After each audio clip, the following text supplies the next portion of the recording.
২০২৬ জুলাই বেশ জমজমাটভাবে শুরু হয়েছে। তো আমার মতে এটার ৩ টা কারণ আছে।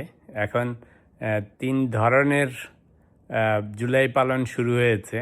একটা হচ্ছে আওয়ামী লীগ যেহেতু এই ১ম বার নির্বাচনের পরে বা গণতান্ত্রিক সরকারের মধ্যে ১ম বার জুলাই এসছে।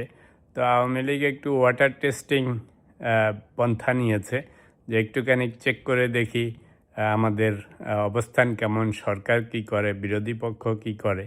তো সেজন্য ওরা টুকটাক এই যে শাওনকে দিয়ে বা অন্যান্যরা কিছু কিছু পোস্ট দিয়ে একটু ওয়াটার টেস্ট করতেছে। আর ২ নম্বর হচ্ছে জামাত, এনসিপি, শিবির, এরাও সাংঘাতিক কঠোর ভাব দেখাচ্ছে।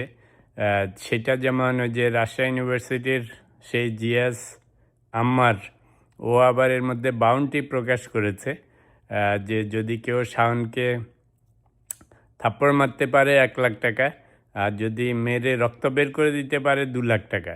আবার এটাও বলেছে যদি ওর এই ঘোষণাকে কেউ মব হিসাবে ট্রিট করে তাদেরকেও যেন ভরা বাজারে সমানভাবে পিটুনি দেয়। তো এটা হচ্ছে ওদের এক্সট্রিম দেখাচ্ছে যে ওরা এখন আরও শক্তিশালী হয়ে আছে, কারণ ওরা তো এখন ক্ষমতার বাইরে। তো ওরা ওইটা নিয়ে খুব মাতামাতি করতেছে। বিএনপির হচ্ছে যে বিএনপি যেহেতু এখন ক্ষমতায়, তো অবভিয়াসলি বিএনপিকে অনেক ম্যাচুরিটি দেখাতে হবে। সব কিছুকে ঠিকঠাক মতো সামাল দিতে হবে যেন উস্কানিও না হয়, আবার যেন আইনশৃঙ্খলা পরিস্থিতিতে কোনো অসুবিধা না ঘটে। তা আমি বলব যে এই ২০২৬ জুলাই যে চেতনা পালন করা হচ্ছে, এই ত্রিমুখী জিনিস চলতেছে একসাথে। তো সেই জন্য আওয়ামী লীগ যেমন একটু মাথা চাড়া দেওয়ার চেষ্টা করবে, এটা এক্সপেক্টেড। জামায়াত শিবিরেরও এখন যেহেতু ক্ষমতার বাইরে, ওরাও একটু অ্যাগ্রেসিভ হয়ে যাবে। তো বিএনপির উচিত হবে এখন সেই ম্যাচুরিটি দেখানো, এইসব উস্কানিতে যেন না পড়ে। কারণ পানি যত ঘোলা হবে, সরকার যদি এগুলিতে রিয়্যাক্ট করে বা সরকারও পার্টিসিপেট করে, তাহলে যত বেশি পানি ঘোলা হবে তত বেশি ওই যে বলে না ঘোলা পানিতে মাছ শিকারের সুবিধা হয়। তা আমি বলব যে ৩ পক্ষই মোটামুটি যার যারটা যেরকম এক্সপেকটেশন সে অনুসারেই সবাই বিহেভিয়ার করে যাচ্ছে। কিছুটা কোনোটাই আমার কাছে আউট অফ অর্ডিনারি মনে হচ্ছে না। এইবার যেহেতু গত বছর পর্যন্ত ধরেন সব কিছু আনসার্টেন ছিল, ইউনূস গভর্নমেন্টরা ছিল, জামায়াত শিবির এনসিপিরা ছিল, কারা যে সরকার চালাচ্ছে, কেমনে চালাচ্ছে, প্লাস গণ অভ্যুত্থানের পর সেকেন্ড ইয়ার সবাই আওয়ামী লীগও তেমন কিছু চেষ্টা করেনি। তো এখন যেহেতু গণতান্ত্রিক সরকার দিনে দিনে পুরনো হচ্ছে, ওরা তো ডেফিনেটলি একটু ট্রাই করবে, এখানে ওখানে মাথা চাড়া দিয়ে উঠবে। আবার এর মধ্যে গত ১ বছর ধরে তো আমরা দেখেছি এনসিপির নেতারা বিভিন্ন সময় আওয়ামী লীগের অনেক নেতাদের বাড়ি গমন করেছেন, নানাবিধ মিটিং ফিটিং করছেন, চিটাগংয়ে গেছে, সিলেটে গেছে, সেগুলি আপনারা দেখেছেন। তা এখন নানা গ্রুপের নানা রকম মোটিভেশন আছে, নানা রকম ফন্দি ফিকির করার চেষ্টা করবে।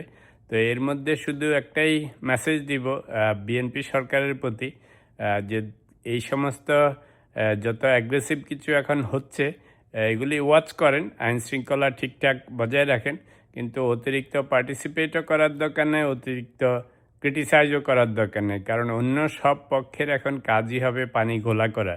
তো আপনারাও জুলাই চেতনা যতটা সরকারিভাবে করা পালন করেন, কোনো অসুবিধা নেই। কিন্তু জামাত, এনসিপি, শিবির, নিষিদ্ধ আওয়ামী লীগ, ওরা যত কিছু করবে সব কিছুতে আপনাদের এত অতি উৎসাহী হওয়ার কোনো কারণ নেই, করার দরকারও নেই, দেখানোরও দরকার নেই। কারণ নানা পক্ষ নানাভাবে পানি ঘোলা করার চেষ্টা করবে। আর এখন যা করতেছে ইট ইজ এক্সপেক্টেড, সব পক্ষই তো একটু টুকটাক চেষ্টা করবে। গণতন্ত্রের দেশ, সবাই টুকটাক মত প্রকাশ করবে। ফ্রিডম অফ স্পিচ, সেটার প্রতিও একটু সম্মান দেখাতে হবে। তো যদি না কেউ দেশে বিশৃঙ্খলা সৃষ্টি করার চেষ্টা করে কিংবা উস্কানিমূলক বক্তব্য দেয়, সেটার জন্য অন্য কথা। বাট এমনি যে কোনো ঘটনার জন্যই গণতন্ত্রের নিয়মই হচ্ছে কিছু পক্ষে বিপক্ষে কথা বলবে। সেটা শাওন হোক, আম্মার হোক। তবে আম্মারের যে বাউন্টি প্রকাশ করাটা সেটা একদমই সমীচীন না। একটা দেশের মধ্যে এরকম করে কারো নামে বাউন্টি প্রকাশ করা, মানে ওই যে শাওনকে পিটালে টাকা দিবে, এটা আবার খুবই বাজে প্র্যাকটিস।